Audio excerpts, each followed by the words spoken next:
Hey, Pure Soul members, welcome to the month of February. I'm really glad that you guys are here with me today. I am looking forward to the springtime when everything is in bloom and it's life anew. I totally have cabin fever. I'm sure you guys do a little bit. Um, this month, I want to talk to you guys about something that I call the hurry up and wait cycles. And it's usually around this time of year where we start going into a little bit of a lower vibration. We might feel a little bit like we're stuck in a rut, or we could get anxious about our lives. And I have found that that's usually connected to well, the holidays are over, the new year has passed. We kind of rang in the holiday, and now here we are in February, and it's like Groundhog Day. Things start actually feeling the same every day. And so the goal this month is to try to really balance out those feelings and welcome a little bit more joy into our everyday experiences so that we could have a higher feeling vibration. So our life is comprised of these cycles, like I said, that I call hurry up and wait. And if you're not aware of it, or if you don't know anything about the hurry up and wait thing, it can really break you down. It can kind of drop you into a little bit heavier of the heavier side of your emotions. And the hurry up and wait, what that really means is that we put a lot of effort and momentum and energy and love into our plans, into our dreams, into the things that we really want to try to accomplish. And a lot of times we put so much effort only to have the end result not be as joyful as we would have experienced. And I think I cracked the code on that because one of the things that I have realized is that when we get, after we put in all of this momentum and all of this, excitement and hurry up and try to accomplish these things, when we hit the period of time where we go into like a wait mode, that's where it becomes really difficult for us. And then when we finally get to the end result, it doesn't feel as joyful. And it doesn't feel as joyful because of that weight momentum. So I don't know if you guys are aware that I was in the military, but I was in the Marine Corps. And the thing that I remember most clearly after 34 years, because it was a really long time ago that I was in the Marine Corps, was the constant yelling of the drill instructors. Like they were always saying, "Why are you walking? You should be running. Hurry up, get moving. You're moving too slow. You better get going. You better get going." And it was like in your face all day from like 4:30 in the morning till like 8 o'clock at night. And let me tell you, a lot of people, because you had more than one drill instructor, if a lot of them are screaming in your face for you to hurry up and get moving, you do. And trust me, I did. And so while that might seem like a really stressful type of experience, the thing that really stressed me out the most about boot camp wasn't the hurry up part. It wasn't the part where they were yelling at us and telling us to hurry up and get going. The part that really, really stressed me out was the waiting part. And I'm not kidding. That was like the worst thing. They would rush us around all day, yelling at us to get moving, and they would load us onto these literal cattle cars. They would load us onto these cattle cars, like 60 female Marines or 60 female recruits trying to get on a cattle car.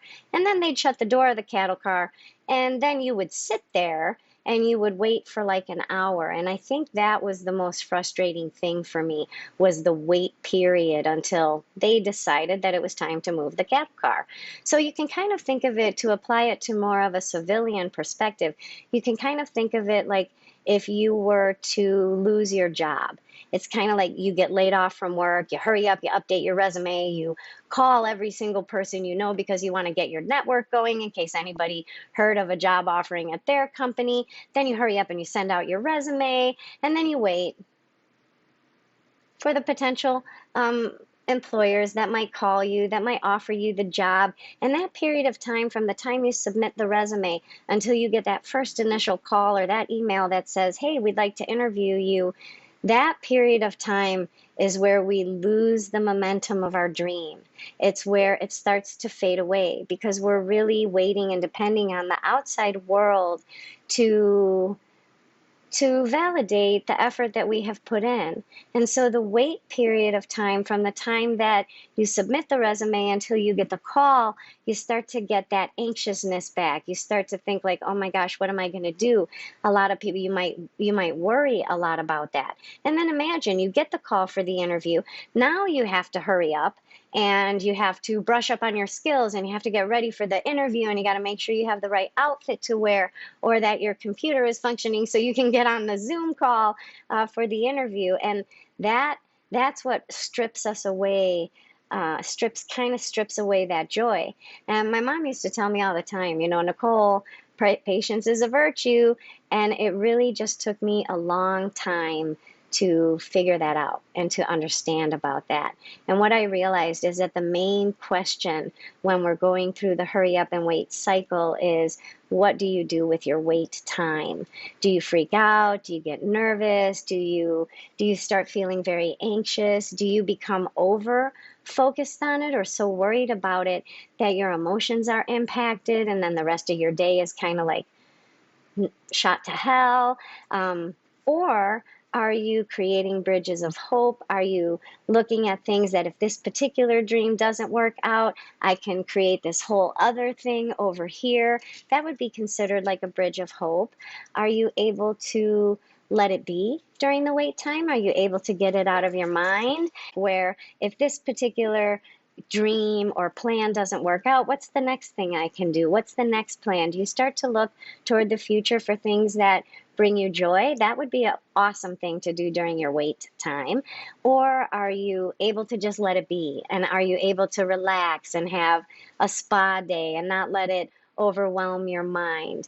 That's the key, right? To not letting the joy be stripped out of our dreams is if you're able to make it through the wait time. So when you're in your wait time, ask yourself, what should I do with my wait time? How should I fill the gap between the hurry up and the momentum and the energy and the vibration and the time that I'm just sitting there waiting for things to come to fruition, right?